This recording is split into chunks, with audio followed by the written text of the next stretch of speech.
En algunas ciudades, el silencio tiene memoria. Las calles parecen iguales con el paso de los años. Los edificios conservan sus fachadas. La gente continúa con su rutina, pero bajo esa apariencia estable se esconden historias que nunca se cerraron del todo. Potenza, una ciudad del sur de Italia, fue durante mucho tiempo uno de esos lugares donde el tiempo parecía avanzar sin resolver una pregunta esencial. ¿Qué ocurrió realmente con Elisa Claps? En 1993, su nombre comenzó a pronunciarse en voz baja, como si decirlo en voz alta fuera demasiado doloroso o peligroso. Su ausencia se convirtió en una presencia constante, una sombra que acompañó a su familia y a toda una comunidad durante casi 2 décadas. Esta no es solo la historia de una desaparición, sino la de una sociedad enfrentándose a sus propias contradicciones, a la psicología del engaño y a la forma en que el mal puede ocultarse en los espacios más insospechados. Elisa Claps era una joven común en muchos sentidos, y quizá por eso su historia resulta tan cercana. Había nacido y crecido en Potenza, en una familia profundamente unida, con valores tradicionales y una fuerte vida comunitaria. Era una adolescente aplicada, sensible, con intereses propios de su edad y con una personalidad que quienes la conocieron describen como tranquila y reflexiva. En 1993 tenía 16 años, una etapa marcada por la transición entre la infancia y la adultez, cuando el mundo empieza a abrirse, pero todavía se confía de manera casi natural en los adultos y en los entornos conocidos. Potenza no era una gran ciudad, era un lugar donde la mayoría de las personas se conocían, o al menos se reconocían. Esa sensación de familiaridad generaba una falsa idea de seguridad, la creencia de que lo verdaderamente peligroso siempre ocurre en otro sitio. La vida de Elisa transcurría entre la escuela, su familia y su círculo social. No había señales de rebeldía extrema ni de conflictos graves. Para sus padres, Elisa era una hija querida, y para sus hermanos, una presencia constante y afectuosa. Nada hacía prever que su nombre se convertiría en sinónimo de una de las historias criminales más perturbadoras de la Italia contemporánea. Su cotidianidad, tan similar a la de miles de jóvenes, es uno de los elementos que más conmueven al analizar el caso. No se trataba de alguien que buscara el riesgo ni de una situación marginal. Se trataba de una adolescente en un entorno que, al menos en apariencia, debía protegerla. El 12 de septiembre de 1993, Elisa salió de casa con la intención de encontrarse con alguien. Dijo que regresaría pronto. Esa promesa sencilla, pronunciada casi sin pensar, fue la última que su familia escuchó de ella. Las horas pasaron y Elisa no volvió.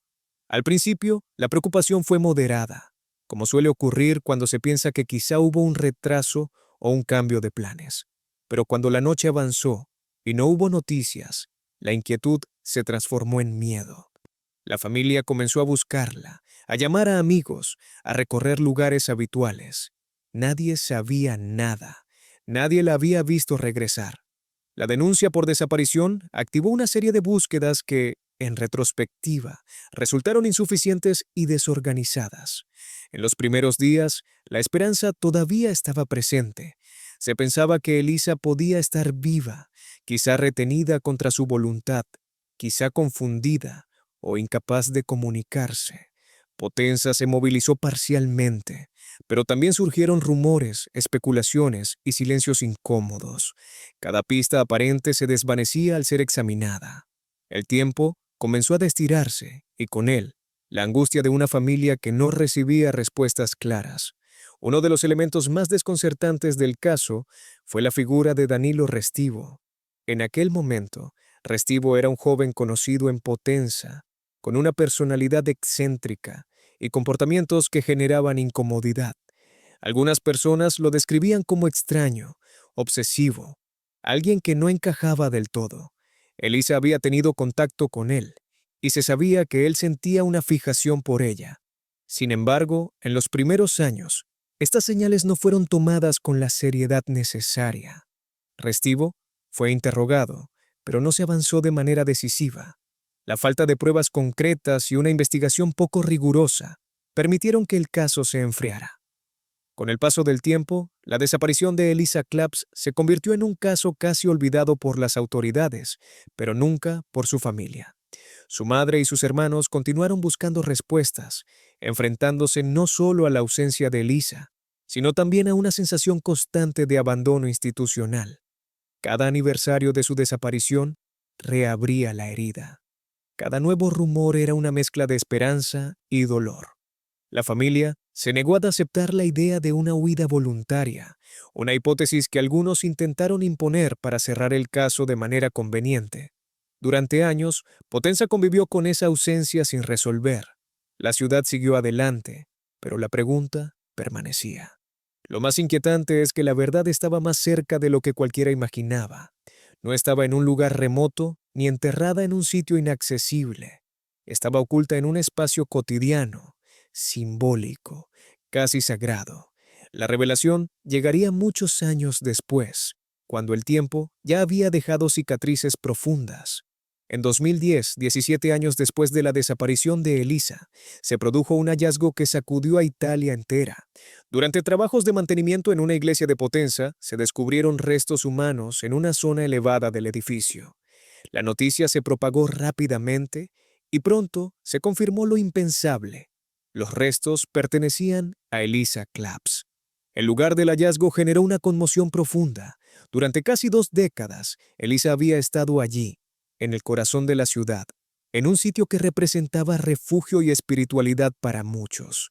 El impacto psicológico de este descubrimiento fue enorme, no solo por la confirmación de la muerte de Elisa, sino por lo que implicaba simbólicamente. La idea de que alguien pudiera ocultar un crimen en un lugar así cuestionó la percepción colectiva de seguridad y moralidad. Para la familia Claps, el dolor adquirió una nueva dimensión. Por un lado, se terminaba la incertidumbre. Por otro, se abría una herida aún más profunda al comprender cómo y dónde había sido ocultada la verdad. La investigación se reactivó con fuerza. Las miradas volvieron a dirigirse hacia Danilo Restivo, quien para entonces ya no vivía en Italia. Había emigrado al Reino Unido, donde años más tarde se vería implicado en otro crimen grave. Este patrón de conducta permitió a los investigadores reconstruir una línea psicológica coherente. Restivo fue finalmente juzgado y condenado por el asesinato de Elisa Claps. La sentencia llegó tarde para la familia, pero representó un reconocimiento oficial de la verdad que habían defendido durante años. Las consecuencias del caso fueron múltiples. A nivel judicial, se evidenciaron errores graves en la investigación inicial, omisiones que permitieron que el responsable permaneciera en libertad durante años. A nivel social, el caso obligó a Italia a reflexionar sobre la confianza ciega en las instituciones y sobre la necesidad de escuchar a las víctimas y a sus familias. La iglesia involucrada fue cerrada durante un tiempo, convirtiéndose en un símbolo incómodo de lo ocurrido. Desde la psicología criminal, el caso de Elisa Claps ofrece un análisis complejo. Danilo Restivo mostraba rasgos de personalidad obsesiva, dificultades para establecer vínculos sanos y una tendencia a la manipulación.